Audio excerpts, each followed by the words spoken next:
স্বপ্ন কারোর সাথে শেয়ার করতে নেই, যেটা মানুষ ঘুমিয়ে ঘুমিয়ে দেখে এটাও স্বপ্ন, আবার আরেকটা আছে যেটা মানুষকে ঘুমাতে দেয় না, ওইটাও স্বপ্ন, ওটার ভিশন বলে। এই দুইটার একটাও কারোর সাথে শেয়ার করতে নেই। এর কারণটা কি? কারণটা হচ্ছে স্বপ্নের ব্যাখ্যা যেমনটা করা হয় তেমনটাই হয়। আপনি একটা স্বপ্ন দেখলেন, একজনকে একটা বললেন, সে হুট করে একটা ব্যাখ্যা দিয়ে দিল, ওইটাই হয়ে যাবে। এটা আপনার জন্য ভয়ঙ্কর হয়ে যেতে পারে। এক লোক এসে মুহাম্মদ ইবনে সিরিনকে বলল যে আমি দেখলাম আমার ছেলে পানি খেতে খেতে পেটটা এত বড় হয়ে গেছে। এই একই স্বপ্ন আরেকটা লোকও দেখলো, দেখে এক মূর্খের কাছে জিজ্ঞেস করলো। সে বলল, সর্বনাশ, এত বড় পেট হয়ে গেছে, তোমার ছেলে তো মারা যাবে। ঠিকই কয়েকদিন পরে ছেলেটা মারা গেল।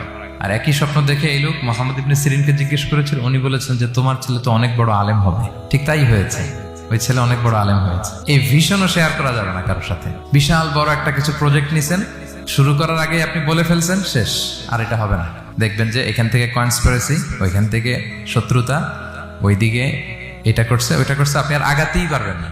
সো স্পেশালি যদি কোনো ভালো স্বপ্ন দেখেন, এট দ্য সেম টাইম খারাপ স্বপ্ন যদি দেখেন, এটা আপনি শেয়ার করবেন না কারোর সাথে। কারণ স্বপ্ন এটা কেবলমাত্র মন মস্তিষ্ক প্রসূত কোনো বিষয় না।